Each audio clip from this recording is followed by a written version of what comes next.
So if y'all can believe it, we're almost 60 games into the NBA regular season now. And at this point, I'm sure all of you guys have started to discuss who's the MVP this year, who's most improved, sixth man of the year, etc., etc. Especially as we go into All-Star break, there's not as much to talk about in the NBA, so people are going to start being like, hey, who's MVP this year? And Embiid's down now, and he's not going to be able to win the award, so we got to go back and look at who else can win the award this year? So I decided to go to the MVP ladder, which is put out by NBA.com. And I always think it's kind of weird that the NBA itself is like advertising these rankings, because I don't think, like, at least I don't know how these rankings work. Like, I don't think they're voted for by the people that actually have votes. So it's kind of weird that they're putting out like a ranking, but I guess you got to get clicks somehow, right? So I figured we could go through the list and just kind of talk about all of them. And no surprise, Nikola Jokic is at the top of the list. Jokic is putting up similar numbers to when he was winning MVP before, and this is what's so interesting about the MVP conversation, is that there's so many guys that are putting up numbers that we're just not used to seeing, and maybe we're getting a little bit numb to them now.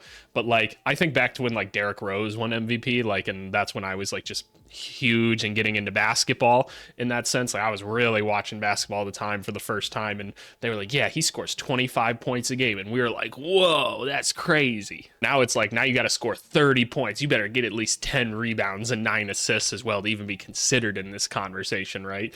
And so we can talk about Jokic. Obviously, he's doing all the things he normally does. The team has struggled at points this year. They're still towards the top of the standings. I mean, we can look at it even here, right? Like number 4, and they're damn close with all the other teams at the top here. At one point, they were all tied even just like a week and a half ago or something. But the Nuggets do just look a little bit sluggish right now, if that's probably the best way to describe it. Like, they've just kind of dropped some games. Like, Jokic has looked a little bit slow at points. Like, I honestly think it's just like, okay, we need to get into the All-Star break. A lot of players will tell you that around like January and stuff is when you really have to start pushing, and you're like, I could just really use a break. So I'm going to tack it on to that come playoff time. This Denver Nuggets team is going to be really tough to knock off. But as far as like Jokic goes in his MVP case, I would probably put him at the top as well, just because like this Nuggets team isn't as good as the team last year, and you're still getting a lot of similar results from them, and it's because he just does everything for this team, right? He's the ultimate hub guy,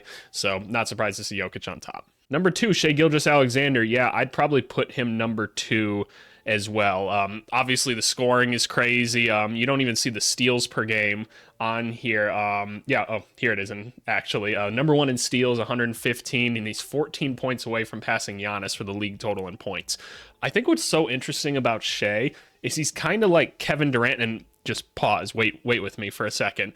He's like Kevin Durant in scoring, where it's not all just like, hey, I'm getting to the line, I'm dunking the ball, or I'm hitting a lot of threes. Like, it's like tough, like buckets every time. Like, he's like working a dude, getting to his spot, hit a tough shot, right? Like over and over and over again. So like, you could be guarding him and feel like you're getting him to the spots you want defensively, and then you look up and you're like, damn, he got 35 on me right now, and like, he don't have any layups or anything. Like, and I'm not saying like he doesn't get those, but I'm just saying he takes a lot of very hard shots and makes a lot of hard shots.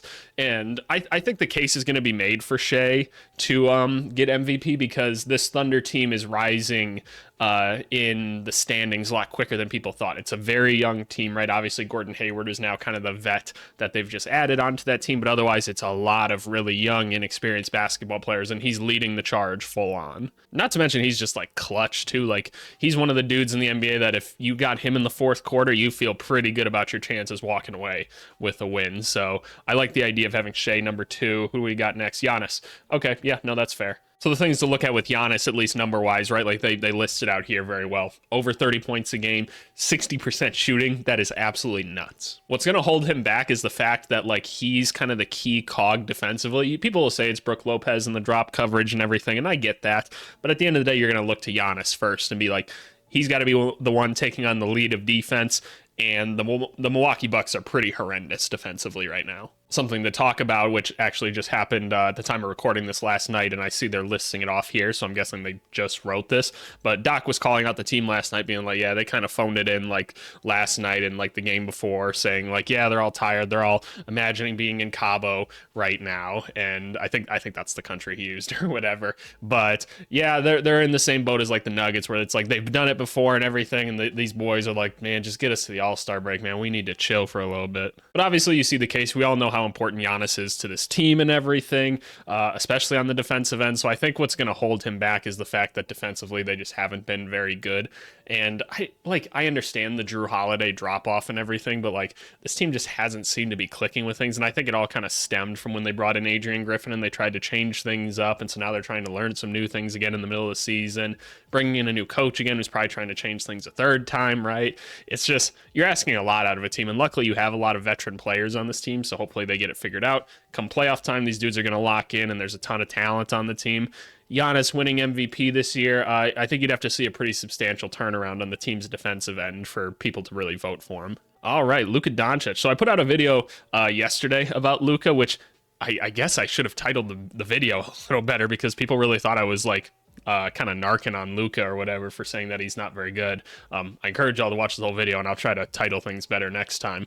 But Luka's been absolutely phenomenal this year, and we talk about in the video his style of play and everything, and the isolation ball, and the topic of the video, I guess, was like, hey, some people might think that people don't like playing with Luka because it's a little boring, and we show why that might be true, but also like, hey, they win basketball games by doing this, so they should probably keep doing stuff like this. But anyway, Luka is such a key cog to this team, probably more so even than like what Jokic is for Denver.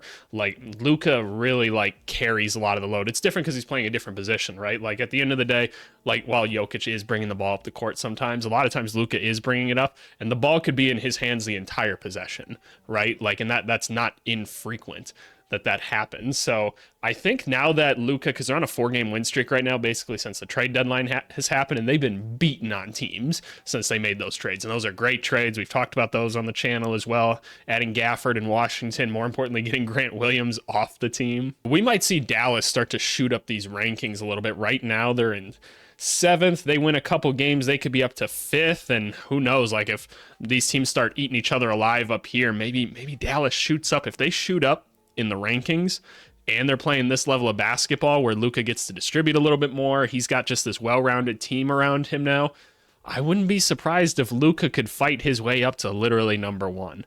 Like, I'm so serious about that. Like, I could really see that. Jason Tatum 5 is not really what I expected to see. You have to put someone there for the Celtics for how good that they're playing this year. Obviously, they are just running away with the 1 seed. The Cavs are quickly catching on them, though. Like, don't get me wrong, them boys ain't losing. Well, they did lose one recently, but then they went and beat up on my Bulls again, but we don't need to talk about that. And so since Tatum's the best player on this team, you could say, like, yeah, his numbers would be better, but he's got, like, 5 other All-Stars on his team, right? And, you know, he plays good defense and everything. Like, this team is a well-oiled machine. He should probably be in the conversation. That's fair. I would have put Kawhi Leonard probably next. I'm actually curious the next 5. Okay, yeah, Kawhi Leonard. Last week he was 6. Looks like they got Sabonis afterwards, which is interesting. Donovan Mitchell should probably be higher than Sabonis just for like the recent win streak. KD, AD.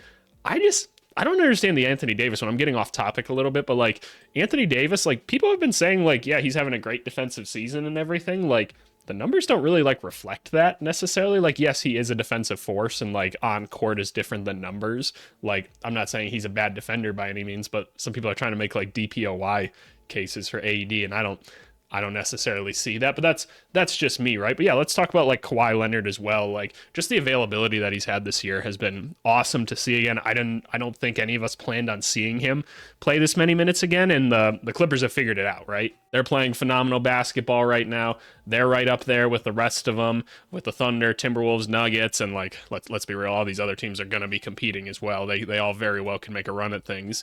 But when Kawhi's cooking and everything, and it's been good to see Harden prioritize earlier in the games, being like, hey, let's get Kawhi Leonard going a little bit, because when he gets going earlier, it's just better for the team, right? And obviously Kawhi's defense and the plays that you see him making, like the passing lanes and stuff, like he's probably still the most impactful like two-way player out there. I mean, you just look at some of these other guys, right? Like you could make a case that Giannis maybe is a little bit more because of the rim protection, but just like on a standard like play-to-play instance and on the defensive end, Kawhi Leonard, there's nobody more impactful than him.